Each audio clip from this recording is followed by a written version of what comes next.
Good morning সবাইকে। আজ হলো 23 আগস্ট, রবিবার। আজকের সকালের বিশেষ বিশেষ খবর হলো, গুণমান বজায় রেখে কাজের গতি ত্বরান্বিত করতে ঠিকাদারকে নির্দেশ মন্ত্রী কৃষ্ণেন্দুর। শিলচরে নতুন অডিটোরিয়াম, আসাম সচিবালয় নির্মাণ প্রকল্প নিয়ে পর্যালোচনা বৈঠক মন্ত্রীর।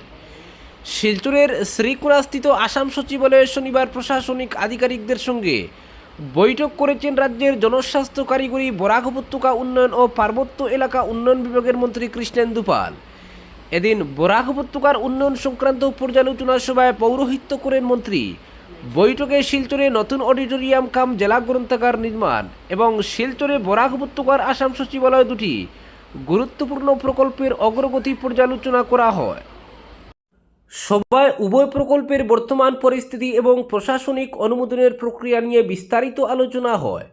প্রকল্পগুলির কাজ যাতে সুষ্ঠুভাবে এগিয়ে যায় এবং নির্ধারিত সময়সীমার মধ্যে সম্পন্ন গুরুত্বপূর্ণ যৌথ বৈঠক অনুষ্ঠিত হয়। সেজন্য প্রয়োজনীয় পদক্ষেপ গ্রহণ করতে সংশ্লিষ্ট আধিকারিকদের নির্দেশ দেন মন্ত্রী কৃষ্ণেন্দু পাল। বলেন, বরাক উপত্যকার উন্নয়ন সরকারের অগ্রাধিকারের মধ্যে রয়েছে। উপত্যকার গুরুত্বপূর্ণ পরিকাঠামোগত প্রকল্পগুলির সময়মতো বাস্তবায়ন নিশ্চিত করতে সংশ্লিষ্ট সমস্ত বিভাগ ও সংস্থাকে সমন্বয়ের সঙ্গে কাজ করতে হবে। মন্ত্রী বলেন, বরাক উপত্যকার উন্নয়নকে দ্রুততর ও সমন্বয়ের সঙ্গে এগিয়ে নিয়ে যেতে হবে।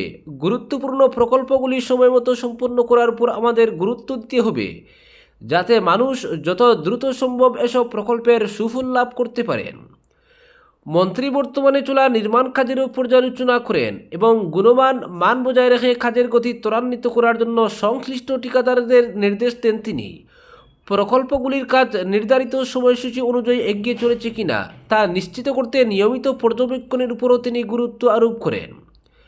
জনপরিকাঠামোর কাজ সময়মতো সম্পন্ন করার কথা উল্লেখ করে মন্ত্রী কৃষ্ণেন্দু বলেন, প্রশাসন, বাস্তবায়নকারী সংস্থা এবং ঠিকাদারদের মধ্যে কার্যকর সমন্বয় থাকলে প্রকল্পগুলির সুফল কোনো বিলম্ব ছাড়াই মানুষের কাছে পৌঁছে দেওয়া সম্ভব হবে। মন্ত্রী আরও বলেন, বরাক উপত্যকার জন্য উন্নততর পরিকাঠামো এবং আরও শক্তিশালী প্রাতিষ্ঠানিক সুযোগ সুবিধা গড়ে তোলার লক্ষ্যে কাজ করছি আমরা। প্রতিটি প্রকল্পের নিজস্ব গুরুত্ব রয়েছে এবং সম্মিলিতভাবে আমাদের দায়িত্ব হলো কাজকে দক্ষতার সঙ্গে এগিয়ে নিয়ে যাওয়া এবং যত দ্রুত সম্ভব তা সম্পন্ন করা। অপরদিকে পরিস্থিতি উত্তেজনাপূর্ণ। শিলংয়ে র্যাব সিআরপিএফের রোড মার্চ, ডিপোয় নেই পেট্রোল ডিজেল, যানবাহনের দীর্ঘ সারি। মাত্র দুদিনেই জ্বালানি সংকট মেঘালয়ে। পেট্রোল ডিপোয় দীর্ঘ লাইন পড়েছে গাড়ির। গভীর রাত অবধি দাঁড়িয়ে রয়েছে যানবাহন। বৃহস্পতিবার থেকে পেট্রোল ডিজেলের কোনো ট্যাঙ্কার প্রবেশ করেনি মেঘালয়ে, ফলে প্রতিটি ডিপো পেট্রোল শূন্য। ট্যাঙ্কার যেতে না পারলে আজ আরও খারাপ হতে পারে পরিস্থিতি। এলপিজি সিলিন্ডার, অত্যাবশ্যকীয় সামগ্রী বোঝাই ট্রাকের দীর্ঘ সারি জোড়াবাটে, ফলে খাদ্য সামগ্রীর সংকট হতে পারে। আন্দোলনের নামে আসাম সহ দেশের বিভিন্ন স্থানের পর্যটকদের পর খাসি ছাত্র সংস্থার হামলার জেরে মেঘালয় এখন পর্যটক শূন্য। হোটেল, হোমস্টে পর্যটন খা খা করছে। শিলংয়ের সদাব্যস্ত পুলিশ বাজারের যে ছবি সামনে এসেছে তাতে দেখা গেছে স্থানীয় লোকেরাই শুধু চলাচল করছেন, ভিড় নেই, গাড়ির যেমন নেই। ফলে খাসি ছাত্রদের তাণ্ডবে মেঘালয় পর্যটন ব্যবসাও ব্যাপক মার খাচ্ছে। তবে আতঙ্কিত শিলংয়ের অখাসি বাসিন্দারা। খাসি ছাত্র সংস্থা ফের প্রতিবাদী মিছিলের ডাক দিয়েছে। তাই শিলংয়ে বিএনএসের 163 নম্বর দ্বারা জারি করে জমায়েত নিষিদ্ধ করা হয়েছে 5 বা ততোধিক লোকের। শনিবার র্যাপিড অ্যাকশন ফোর্স, বিশাল সিআরপিএফ বাহিনী রোড মার্চ করেছে মেঘালয়ের রাস্তায়। তবে শিলংয়ের সার্বিক পরিস্থিতি এখনও উত্তেজনাপূর্ণ। তাই আটকে পড়া পর্যটকরা কোনোভাবে শিলং ছেড়ে চলে আসতে চাইছেন। এর মধ্যেই পেট্রোপণ্যের আকাল লেগেছে মেঘালয়ে। আসামের গাড়িতে হামলার প্রতিবাদে উত্তর পূর্ব পেট্রোলিয়াম মজদুর ইউনিয়ন মেঘালয়ে পেট্রোল ডিজেলের ট্যাঙ্কার না পাঠানোর সিদ্ধান্ত নিয়েছে। যতক্ষণ না গাড়ি চালকদের নিরাপত্তা নিশ্চিত করা হয় ততক্ষণ মেঘালয়ে যাবে না পেট্রোল ডিজেলের ট্যাঙ্কার। তাছাড়া জোড়াবাটের অবরোধ না উঠলে মেঘালয়ের ট্যাঙ্কার না পাঠানোর কথা জানিয়েছে মজদুর ইউনিয়ন। তাই গত 3 দিন ধরে আসাম থেকে মেঘালয় যাচ্ছে না পেট্রোল ডিজেলের ট্যাঙ্কার। ফলে আসাম থেকে মেঘালয়ের ট্যাঙ্কার না যাওয়ায় শিলংয়ের বিভিন্ন ডিপোয় সংকট দেখা দিয়েছে পেট্রোল ডিজেল। যানবাহনের দীর্ঘ সারি পড়েছে ডিপোয়। পরবর্তী খবরটি হলো, পচাগোলা অবস্থায় অপরিচিত তরুণীর মৃতদেহ উদ্ধার, শ্রীভূমিতে চাঞ্চল্য। শ্রীভূমি জেলার মক্ষেরগুল গ্রামে পচাগোলা অবস্থায় এক তরুণীর মৃতদেহ উদ্ধারের ঘটনায় ব্যাপক চাঞ্চল্যের সৃষ্টি হয়েছে। শনিবার ভোরে 568 নম্বর মক্ষেরগুল প্রাথমিক বিদ্যালয়ের সংলগ্ন একটি কৃষি জমিতে স্থানীয় বাসিন্দারা মৃতদেহটি দেখতে পান। ঘটনাটি জানাজানি হতেই এলাকায় উত্তেজনা ছড়িয়ে পড়ে খবর দেওয়া হয় পুলিশকে। পরে পুলিশ ঘটনাস্থলে পৌঁছে মৃতদেহ উদ্ধার করে তদন্ত শুরু করে। স্থানীয়দের মধ্যে প্রাথমিকভাবে সন্দেহ তৈরি হয়েছে কোনো অপকর্মের পর তরুণীকে হত্যা করে ওই এলাকায় ফেলে রাখা হয়ে থাকতে পারে। যদিও এই সন্দেহের সত্যতা এখনও নিশ্চিত নয়। মৃত্যুর প্রকৃত কারণ এবং ঘটনার নেপথ্যে কী রয়েছে তা তদন্ত শেষ না হওয়া পর্যন্ত নিশ্চিতভাবে বলা সম্ভব নয়। রহস্যজনক এই মৃত্যুর ঘটনায় এলাকায় ব্যাপক চাঞ্চল্যের সৃষ্টি হয়েছে। মৃতদেহের পরিচয় শনাক্তকরণ এবং ময়নাতদন্তের রিপোর্টের পরই মৃত্যুর প্রকৃত কারণ সম্পর্কে স্পষ্ট তথ্য পাওয়া যাবে বলে মনে করা হচ্ছে। পুরো ঘটনাটি খতিয়ে দেখছে পুলিশ। পরবর্তী খবরটি হলো, দলাইয়ে স্কুটি থেকে ইয়াবা উদ্ধার, আটক 2 ভাই, গোডাউন থেকে বাজেয়াপ্ত বার্মিজ সুপারি। কাছাড় জেলার দলাই থানার অন্তর্গত সপ্তগ্রাম এলাকায় অভিযান চালিয়ে স্কুটি থেকে মাদক উদ্ধার করে পুলিশ। আটক করা স্কুটিটির নম্বর AS11AG 2209।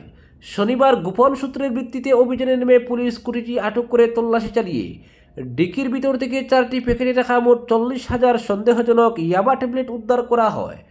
উদ্ধার হওয়া ট্যাবলেটগুলির মোট ওজন 4 কেজি 363 গ্রাম। ঘটনায় স্কুটির চালক ও আরোহী দুজনকে আটক করা হয়েছে। আটক ব্যক্তিরা হলো সপ্তগ্রামের বাসিন্দা 2 ভাই, জিয়াবুর রহমান বড়বুইয়া এবং তৈয়বুর রহমান বড়বুইয়া। তাদের বাড়ি দোলাই থানার অন্তর্গত সপ্তগ্রাম এলাকায়। ইয়াবা ট্যাবলেট উদ্ধারের পর আইনানুগ প্রক্রিয়া অনুযায়ী তা জব্দ করা হয়।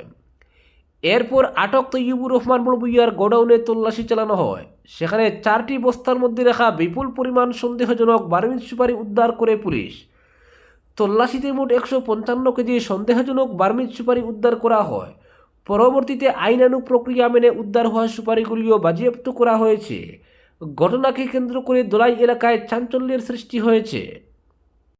অপরদিকে হাইলাকান্দিতে প্রবীণ নাগরিকদের জন্য আইনি পরিষেবা ক্লিনিকের উদ্বোধন। হাইলাকান্দিতে প্রবীণ নাগরিকদের জন্য একটি ডেডিকেটেড আইনি পরিষেবা ক্লিনিক চালু হয়েছে। 1987 সালের আইনি পরিষেবা কর্তৃপক্ষ আইনের আওতায় প্রবীণ নাগরিকদের জন্য আইনি পরিষেবা ক্লিনিকটির উদ্বোধন শনিবার করা হয়েছে। উদ্বোধনী অনুষ্ঠানে গৌহাটি হাইকোর্টের সম্মানীয় বিচারকবৃন্দ, অসম রাজ্য আইনি পরিষেবা কর্তৃপক্ষের প্রধান কর্মকর্তাবৃন্দ, বিচার বিভাগীয় কর্মকর্তা, জেলা প্রশাসন এবং স্থানীয় আইনি মহলের সদস্যগণ উপস্থিত ছিলেন। ক্লিনিকটির মূল উদ্দেশ্য হল ভরণ-পোষণ, সম্পত্তি, উত্তরাধিকার এবং পারিবারিক বিবাদের সম্মুখীন হওয়া প্রবীণ নাগরিকদের আইনি সচেতনতার ঘাটতি দূর করা এবং আর্থিক বা সামাজিক পরিস্থিতির কারণে কেউ যাতে ন্যায় বিচার থেকে বঞ্চিত না হন তা নিশ্চিত করা। প্রবীণদের মর্যাদাপূর্ণ জীবনের প্রতি সামগ্রিক দৃষ্টিভঙ্গির অংশ হিসেবে চিহ্নিত প্রবীণ সুবিধাভোগীদের মাঝে হুইলচেয়ার ও হাঁটার লাঠিও বিতরণ করা হয়। সম্মানীয় অতিথিদের স্বাগত জানিয়ে হাইলাকান্দির জেলা কমিশনার উল্লেখ করেন, প্রবীণ নাগরিকরা যেন আইনি ও প্রশাসনিক ব্যবস্থার উপর আস্থা রেখে মর্যাদা, নিরাপত্তা ও আত্মবিশ্বাসের সঙ্গে বসবাস করতে পারেন তা নিশ্চিত করা আমাদের যৌথ দায়িত্ব। তিনি বিচার বিভাগ ও ASLS-এর প্রতি কৃতজ্ঞতা প্রকাশ করেন এবং জোর দিয়ে বলেন, এই ক্লিনিকটি প্রবীণদের দৈনন্দিন জীবনযাত্রার মান উন্নয়নে সরাসরি গতিশীলতা সহায়তার পাশাপাশি আইনি সহায়তা প্রদান করে প্রাতিষ্ঠানিক ব্যবধান দূর করবে। অনুষ্ঠানে বক্তব্য রাখতে গিয়ে গৌহাটি হাইকোর্টের বিচারপতি কৌশিক গোস্বামী জোর দিয়ে বলেন, আইনি সেবার উদ্দেশ্য কেবল প্রযুক্তিগত আইনি সহায়তা প্রদান নয়, বরং প্রবীণদের মানসিক স্বস্তি দেওয়ারও এর অংশ।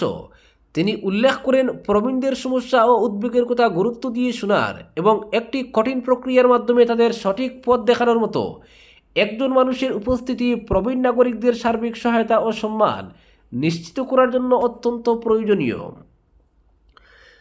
আজকের বিশেষ সংবাদ এখানেই সমাপ্ত।